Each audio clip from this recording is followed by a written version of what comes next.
আজ তৈরি হচ্ছে ডিম ভেঙে দিয়ে লটোপটো করে খিচুড়ি একদম মিশিয়ে দেওয়া হয়ে গেছে। দেখেন, দেখতে অসাধারণ। এবং গাছ থেকে একটা আনার তুলে নিয়ে আসছি, এই আনারটা ছিলে নিচ্ছি। দেখেন ভিতরে অনেকটা লাল হয়ে গেছে আর খেতেও অসাধারণ। আমি এই আনারটা ফেটে নিয়েছি সম্পূর্ণ, আনার একটু তুলে নিচ্ছি দানাগুলো। এবার এই দানাগুলো তুলে নেওয়া হয়ে গেছে, এই দানাগুলো খিচুড়ির উপর দিয়ে দিব। দেখেন কতটা সুন্দর। আর এইবার খিচুড়ির উপর যে দিয়ে দিচ্ছি, দেখতেও ভালো লাগবে, খেতে অসাধারণ লাগবে। এবার দিয়ে দিব আপনার কাজু বাদাম, পেস্তা বাদাম, এডি সঙ্গে দিয়ে দিব। এবার দিয়ে দিব কিশমিশ। দেখেন কিশমিশ দিলে আলাদা একটা মজা লাগে, এগুলো দিয়ে যদি রান্না করা যায় অসাধারণ লাগে। কিছু কাঁচামরিচ সঙ্গে দিয়ে দিলাম, কাঁচামরিচের ফ্লেভারটাও ভালো লাগবে। আর এখানে দিয়ে দিচ্ছি কিছুটা ঘি। ঘি দিয়ে রান্না করলে এটার ফ্লেভারটাও আলাদা হয়। আর এই আমাদের এটা হচ্ছে টাঙ্গাইলের পোড়াবাড়ির ঘি, এটা খেতে অনেকটা মজাদার, অসাধারণ। মানে এটা ঘি হচ্ছে ক্ষীর ঘি, এটা ক্ষীর ঘি আছে, সেই ক্ষীর ঘিটা আমি দিয়ে দিলাম।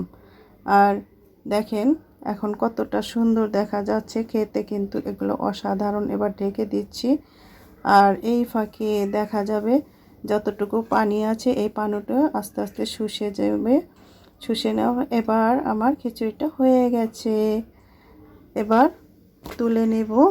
মাশাআল্লাহ, দেখেন সম্পূর্ণ পানিটা শুকিয়ে গেছে। এবার প্লেটে প্লেটে আমি খিচুড়িগুলো তুলে নেব। দেখেন মোটামুটি একটা সৌন্দর্য, কিন্তু ফ্লেভারটা অনেক সুন্দর হয়ে আসছে মাশাআল্লাহ। আর এই খিচুড়ি খেতে দারুণ লাগে। এবার লেবু দিয়ে দিব, আমাদের ছাদ বাগানের লেবু। আর এর সঙ্গে আমরা তৈরি করে নিয়েছি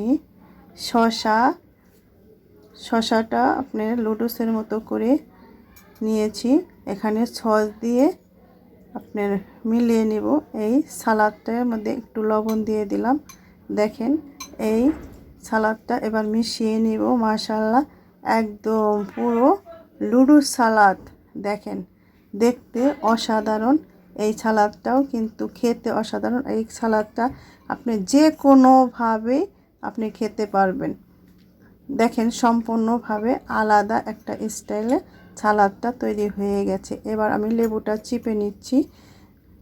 দেখেন একটু চেপে নিলে এটা আলাদা মজা লাগবে, আর সেন্টটা আরও গভীরভাবে চলে যাবে। মাশাআল্লাহ, খেয়ে নিলাম। এবার কি অসাধারণ, অনেকেই খাচ্ছে মাশাআল্লাহ। এরকম খাবার আপনারা তৈরি করবেন, খাবেন। আর এই সালাদটাও মাশাআল্লাহ, উফ, এতটা মজা হয়েছে। আপনারা যে কোনো সময় এই সালাদ যে কোনো জিনিসের মধ্যে খাবেন, খুব মজা পাবেন। দেখেন, আর এরকম যে খিচুড়িগুলো আপনারা সবাই রান্না করে খাবেন, খাওয়ার পরে বুঝতে পারবেন আসলে মুখে লেগে থাকার মতো একটা জিনিস। আপনারা সবাই এরকম খাবেন। ভালো থাকবেন। আসসালামু আলাইকুম।